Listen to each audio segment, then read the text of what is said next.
Assalamualaikum warahmatullahi wabarakatuh. Alhamdulillah wassalatu wassalamu ala Rasulillah wa ala alihi wa ashabihi wa man ittaba'ah. Asyhadu an la ilaha illallah wahdahu la syarika lah wa asyhadu anna Muhammadan abduhu wa rasuluh alladzi la nabiyya wa rasula ba'dah. Ya ayyuhalladzina amanu taqullaha haqqa tuqatih wa la tamutunna illa wa antum muslimun.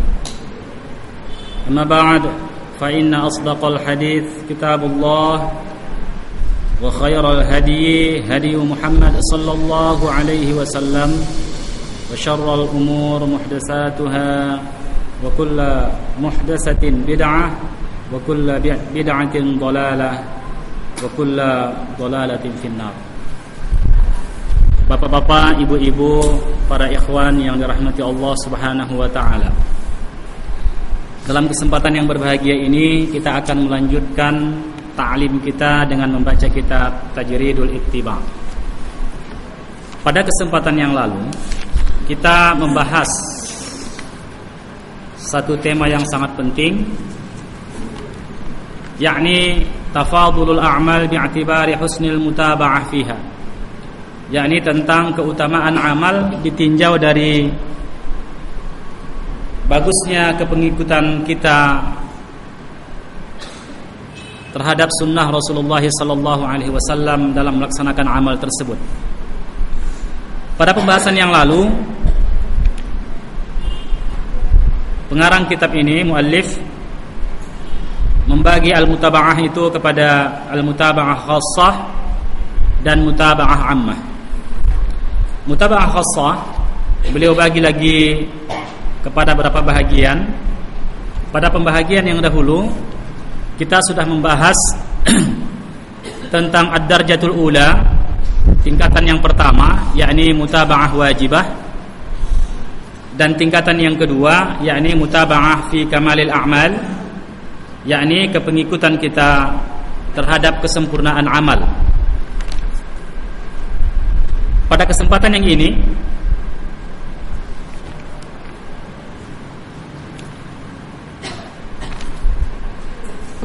kita akan membahas al-janibul as-salis dari pembahagian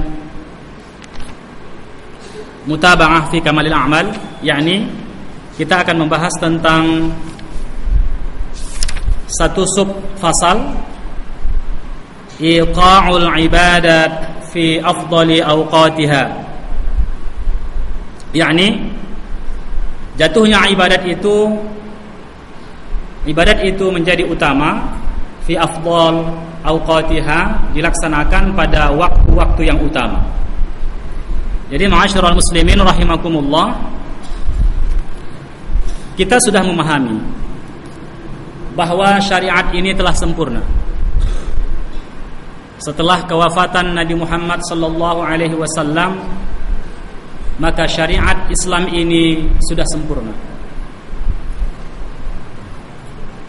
Asas kita Al-Quran was Sunnah menjadi landasan di dalam amaliyah ini. Terkadang tatkala sunnah sudah menetapkan maddiyahnya, materi-materinya, maka keniscayaan kita untuk mengikut materi-materi yang sudah ditetapkan oleh Rasulullah sallallahu alaihi wasallam itu.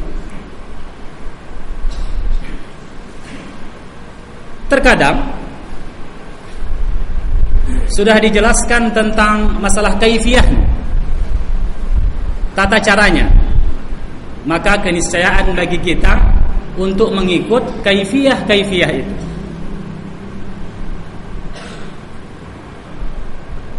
Terkadang sunnah sudah menetapkan tentang masalah waktunya, maka keniscayaan kita untuk mengikut waktu-waktu yang sudah ditetapkan oleh sunnah itu.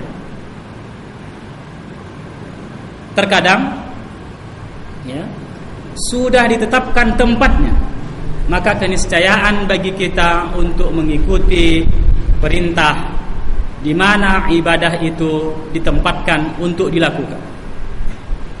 Jadi ma'asyiral muslimin rahimakumullah, terkait dengan fadilah amal berhubungan dengan semua ini. Siapa yang paling, kemarin kita sudah membahas ya, siapa yang paling sesuai kaifiyahnya dengan kaifiyah yang disyariatkan oleh Rasulullah sallallahu alaihi wasallam, maka ibadah itulah yang paling utama. Mencocoki maddahnya atau maddiyahnya, materinya, bacaannya, zikirnya, maka siapa yang paling mencocoki, maka merekalah yang mendapatkan fadilah utama.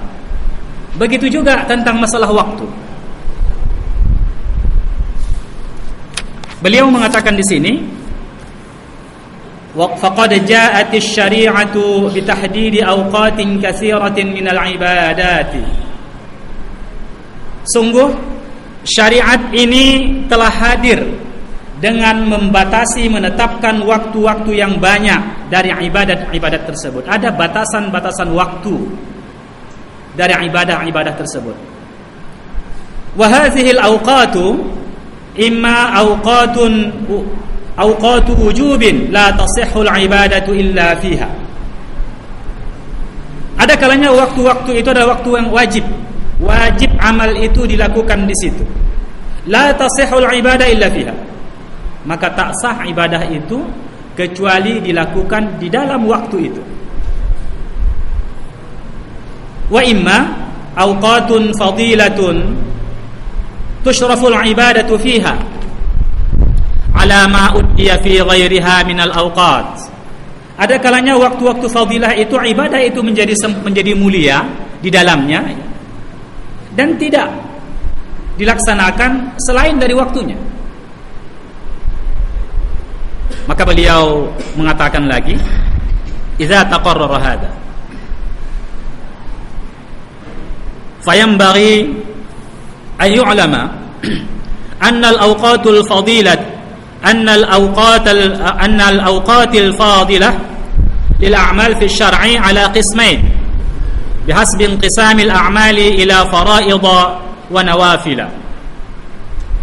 Apabila telah tetaplah hal ini, maka seyogyanya diketahuilah waktu-waktu fadilah itu bagi amal-amal tertentu yang ditetapkan di dalam syariat.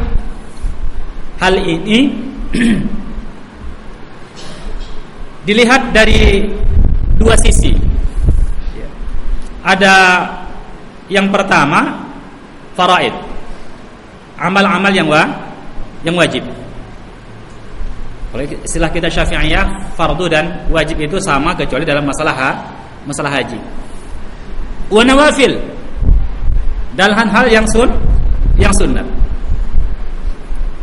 Maka beliau membagi terkait dengan waktu itu, ada ibadah-ibadah yang wajib, ada ibadah-ibadah yang sunnah. Tatkala sunnah sudah menetapkan waktu-waktu untuk ibadah ini, maka menjadi niscayalah kita untuk mengikuti waktu-waktu yang sudah ditetapkan itu. Maka fadilah ibadah, keutamaan ibadah itu dilakukan pada waktu yang sudah ditetapkan, bukan di luar waktu yang ditetapkan. InsyaAllah kita akan membahas beberapa hal tentang masalah ini. Al-qismul awal, catat barang siapa yang mau dapat hadiah, tapi hadiah yang belum hadir ini. Al-qismul awal, bahagian yang pertama, awqatun fadilatun lil faraid, waktu-waktu fadilah yang terkait dengan hal-hal yang difardukan. Wa hiyal awqatul fadilatu li ta'diyatil faraid, yakni waktu-waktu fadilah untuk menunaikan hal-hal yang difardukan itu. Seperti apa misalnya? Kal awqatil fadilati li ta'diyatis salawatil khams, seperti waktu-waktu fadilah dalam menunaikan salat-salat yang 5. Di dalam mazhab al-Imam Asy-Syafi'i, tapi yang jelasnya Syafi'i ya, ada beberapa dibagi waktu itu. Pertama, waktu fadilah atau waktu fadilah. Waktu utama. Itu di awal-awal waktu, secara umum dulu ya. Nanti kita bahas ada pengecualian-pengecualian. Ini waktu-waktu utama. Kemudian waktu ikhtiyar atau waktu jaiz atau jawaz. Waktu yang dibolehkan di situ untuk melaksanakan salat yang 5 waktu. Tapi sudah habis waktu fadilah atau waktu fadilah. Masih dalam waktu. Tatkala dilaksanakan salat itu masih dalam waktu. Yang ketiga, yang dimakruhkan salat di situ di akhir-akhir waktu sudah sangat apa namanya itu? Istilah orang asal sangat gincit. Apa itu istilahnya itu? Sangat sempit waktunya. Sangat sempit. Ada lagi nanti waktu tahrim, haram. Di mana itu? Sebahagian, ini dengan sengaja ya, bukan yang di luar kesengajaan. Sebahagian salat itu dilakukannya pada waktu, sebahagian lagi sudah di luar waktu. Imam An-Nawawi membaginya kepada 2 bahagian, waktu fadilah dan selain waktu fadilah. Itu nampak nanti pada pembahasan-pembahasan berikutnya. Kalau Ibnu Qudamah membahasnya ada 3. Waktu fadilah, waktun fadilatun, waktun jawazun, waktun darurah. Ada waktu fadilah, ada waktu jawaz, ada darurah. Sudah sangat, waktu darurah ini sudah sangat sempit waktunya. Penghujung waktu dia salat. Kalau fadilah di awal-awal waktu jawaz, setelah waktu fadilah dan sebelum waktu darurah. Imam Nawawi ya, dalam syarah hadis Buraidah, beliau membagi kepada 2, waktu fadilah dan waktu ikhtiyar. Ada waktu utama, ada waktu memilih untuk melaksanakannya. Penjelasan ini semuanya bermakna satu saja, bahwasanya melaksanakan ibadah itu pada waktunya. Dan seutama-utama ibadah itu dalam salat ada ketentuan khusus. Apa itu? Dilakukan pada awal waktu. Karena sunnah ada mengatakan, ya. Pada pembahasan awal-awal dulu, coba siapa yang masih ingat? As-salatu ala miqatiha. Salat itu di atas miqatnya, waktunya. Faqad fahima ba'du ahlul ilmi min qawlihi ala miqatiha. Sebahagian ahlul ilmi, para ulama, memahami bahwasanya maksud hadis Nabi ala miqatiha, salat di atas miqatnya itu, annal maqsuda min dzalik, bahwasanya yang dimaksud dengan hal itu, dengan ungkapan itu, awalul waqt, di awal waktu. Qala Ibnu Battal menjelaskan bahwasanya menyegerakan salat di awal waktu itu afdalu minat tarahi. Melaksanakan salat, menyegerakan salat di awal waktu itu lebih utama daripada menundanya. Li'annahu innamashturita fiha an takuna ahabbul amal ila Allah idza uqimat liwaqtiha al-mustahabbah al-fadil. Al-mustahab al-fadil. Kata beliau, karena persyaratan amal-amal yang dicintai oleh Allah itu apabila ditegakkan pada waktu yang disunnahkan di situ, ada waktu fadilahnya. Dan pada salat itu ada pada awal waktu. Tidak semuanya pada awal waktu. Inilah perlu ta'lim itu. Tidak semua amal itu punya fadilah di awal waktu. Tidak semua di awal waktu. Ada nanti di akhir waktu. Ini ketentuan. Jadi tak bisa ditarik kaidah semua amal utama itu ada di awal waktu. Tidak juga. Makanya digunakan bukan fi awali waqtiha untuk semua ibadah, tetapi pada waktu-waktu fadilahnya. Di mana waktu-waktu fadilah itu? Jadi ma'asyiral muslimin, rahimakumullah. Wa qala ba'dul ulama fi توجيه الاستدلال بهذا الحديث على ما تقدم إن إخراجها عن وقتها محرم ولفظ أحب يقتضي المشاركة في الاستحباب فيكون المراد الاحتراز عن إيقاعها akhir al-waqt. Sebahagian ulama memandang berdalil dengan hadis ini, hadis yang terdahulu itu, bahwasanya jika sesungguhnya amal itu dilakukan di luar waktunya, maka itu diharamkan. Maka orang yang salat di luar waktunya itu diharamkan. Hukum asalnya ini hukum azimah, bukan rukhsah ya, tapi azimah, hukum asalnya. Jadi ada azimah, ada rukhsah. Azimah itu hukum asal. Haram babi itu hukum azimahnya. Tapi faman ittara ghaira baghin wala 'adin fala itsma alaih. Ini ini rukhsah. Azimah hukum asal, rukhsah hukum pengecualiannya. Jadi ma'asyiral muslimin itu hukum azimah dalam salat. Maka maksud ahabba di situ adalah bersyarikatlah di situ hal-hal yang disunnahkan, yakni amal itu dilakukan pada waktu-waktu fadilah. Kalau di luar waktu yang telah ditetapkan, maka diharamkan. Oleh sebab itu, baik orang yang berpendapat adanya qadha salat maupun tidak qadha salat, apatah lagi, tetap mengatakan haram salat wajib, salat fardu di luar waktunya. Hukum azimah. Sepakat itu. Tidak ada fadilah, tidak ada yang membolehkannya, semua mengharamkannya. Tapi perbedaannya tentang melepaskan dari yang haram itu, ada mengatakan dengan qadha dan taubat, satu lagi yang mengatakan dengan taubat. Dan bid'ah melakukan qadha karena tidak ada nas yang khusus untuk melakukan qadha dari Nabi sallallahu alaihi wasallam. Ini perbedaan pendapatnya. Tapi sama-sama mengatakan tetap saja diharamkan orang yang menunda-nunda salat sampai di luar waktunya.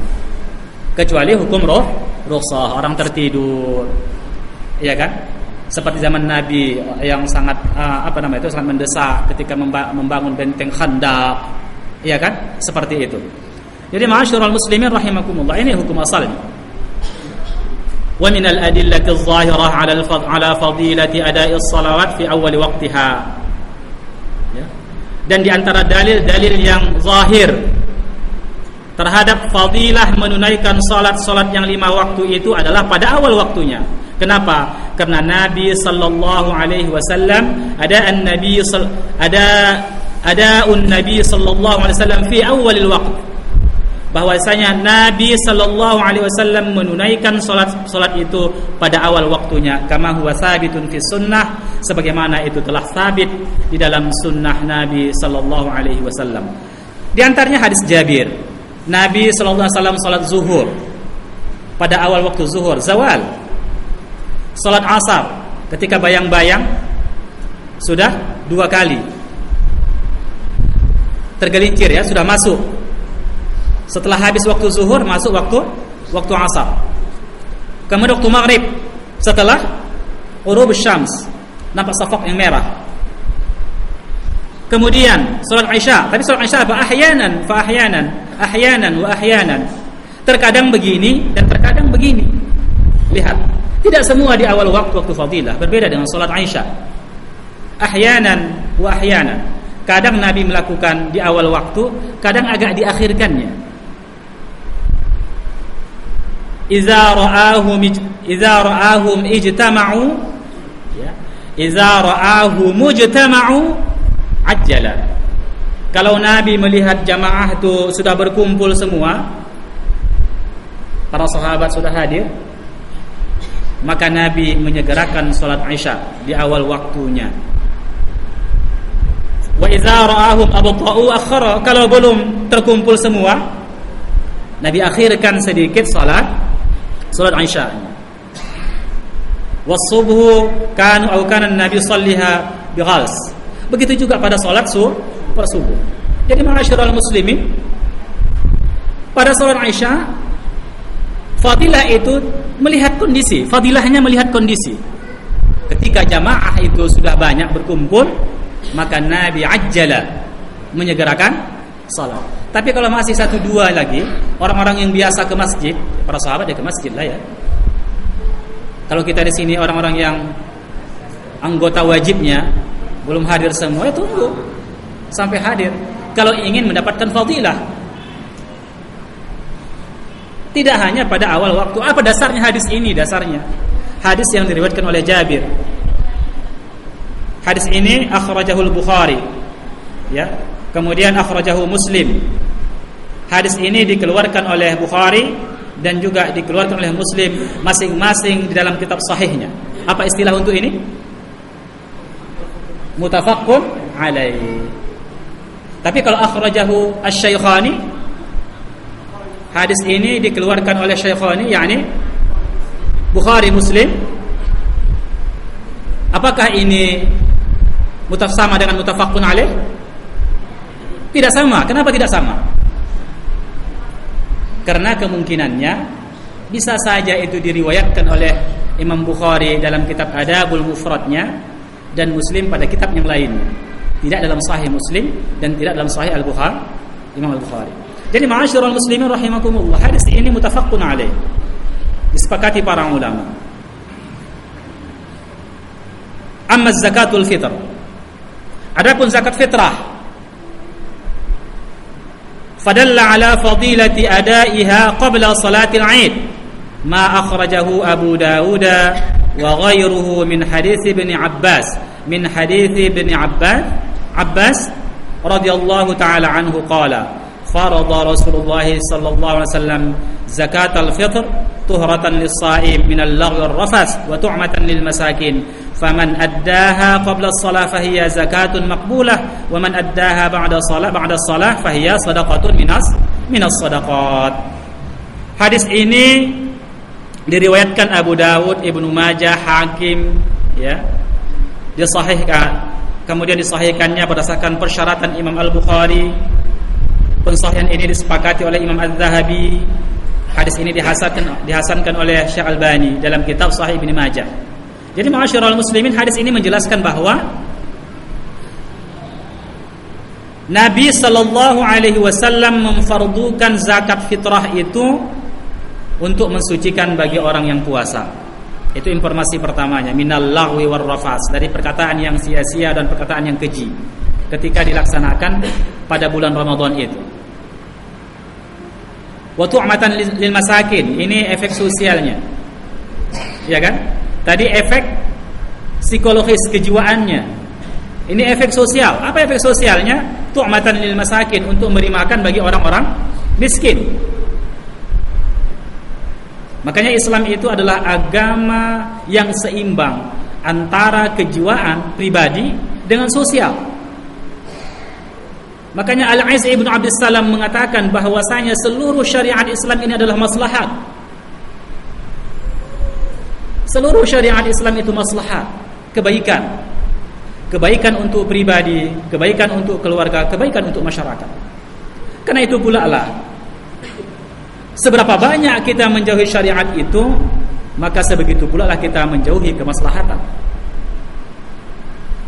Artinya apa? Mendekati kemafsadatan. Jadi ma'asyiral muslimin rahimakumullah, faman addaha, siapa yang menunaikannya qabla shalah, sebelum salat, maka itu adalah zakat yang diterima. Tapi siapa yang menunaikannya wa man addaha ba'da shalah fahiya sadaqatun minas sadaqat, maka itu adalah sedekah daripada sedekah. Problemnya adalah, apakah tidak ada lagi kewajiban bagi orang yang tidak memberikan zakat fitrah sebelum salat Aid? Apakah tidak kewajiban? Nanti akan dijelaskan ya. Padahal hadis, maka hadis ini menunjukkan ala fadli ta'diyatiz zakatil fitri qabla salatil Aid. Bahwasanya keutamaan menunaikan zakat fitrah itu adalah sebelum salat Aid. Wa ila hadza zahaba 'ammatu ahli al-'ilmi min ghairi khilafin yuzkar li nassil hadis ala hadza. Bahwasanya inilah pendapat ahli ilmu secara umum tanpa ada khilaf yang disebutkan dalam masalah ini. Tatkala muallif mencari berbagai literatur, apakah ada khilaf di situ? Beliau mengatakan tidak ditemukannya ada khilaf di situ, perbedaan pendapat. Linassil hadis ala haza, berdasarkan redaksi hadis terhadap hal ini. Wa in tanaza'u fi ikhrajiha ba'da salatil Aid, sekalipun mereka berbeda pendapat, berselisih ya, tentang mengeluarkannya setelah salat Aid, hal huwa mujzi'un ma'a tarkil fadilah am la yujza atau yujzi ya. Apakah ya, sekalipun mereka berbeda pendapat tentang mengeluarkannya setelah salat Aid, apakah itu diterima dengan hilangnya fadilah atau tidak diterima sama sekali? Beliau mengatakan di situ ada perbedaan pendapat para ulama. Jadi di mana waktu fadilahnya? Sebelum salat Aid. Sebelum salat Aid. Kapan waktu wajibnya? Ghurub asy-syams, terbenamnya matahari pada akhir bulan Ramadan. Waktu fadilahnya sebelum, maka luas, sebelum salat. Jadi ma'asyiral muslimin rahimakumullah, bagaimana dengan ta'jil zakat, menyegerakan zakat itu? Di awal Ramadan sudah dibayarnya. Apakah ada keutamaan itu? Berdasarkan dalil ini, keutamaan itu ada pada waktu sebelum salat Aid. Tapi dilihat nanti ya maslahat, ya kemaslahatan bagi kaum muslimin. Berikutnya, ini tentang masalah ta'khirus sahur. Amma ta'khirus sahur fadalla ala fadlihi haditsu Anas an Zaid bin Thabit qala ya. Kemudian tentang masalah sahur. Kapan ditemukan fadilah sahur? Apakah pada awal malam Ramadan itu, atau pada pertengahannya jam 12 malam atau jam 3 malam? Tidak. Kapan fadilahnya? Kapan itu? Iya, mendekati imsa. Iya, mendekati imsa. Qala, kan beliau mengatakan dalam hadis ini, kami sahur bersama Rasulullah sallallahu alaihi wasallam. Tsumma qumna ila shalah. Kemudian kami mendirikan salat. Qultu, aku tanya, aku katakan, kam kana qadra ma bainahuma? Berapakah kira-kira ukuran di antara keduanya, sahur dan salat itu? 50 ayat. Sekitar 50. Maka di hujung-hujung waktu sahur itu. Jadi tidak semuanya di awal waktu. Tidak semua di awal waktu fadilah itu. Maka ada perincian. Tatkala syariat ini memberikan perincian, maka kita ikut terhadap perincian itu, tidak mengikut qiyas. Yakni semua harus di awal waktu. Ibnu Battal mengatakan dalam syarah hadis ini, dia mengutip dari Mahlab. Wallahu ta'ala, apakah Mahlab dibaca apa Muhlib atau Muhlab? Ini nama orang ini, yang manapun bisa dibaca. Ya, saya belum konfirmasi kepada kitab Rijal ya. Hadza yadullu ala ta'khiris sahur liyataqawwiya bihi 'ala shaum. Beliau mengatakan ini menunjukkan atas mengakhirkan sahur ini untuk menguatkan dengan sahur itu orang yang puasa. Itu dikatakan oleh Ibnu Battal. Al-Baghawi juga mengatakan demikian. Fadilah sahur ya. Para ahli ilmu kata beliau mensunnahkan mengakhirkan sahur. Adapun keutamaan amma fadlu ta'jilil fitr fadalla alaihi hadis Sahal bin Sa'ad anna Rasulullah sallallahu alaihi wasallam qala la yazalu an-nasu bi khairi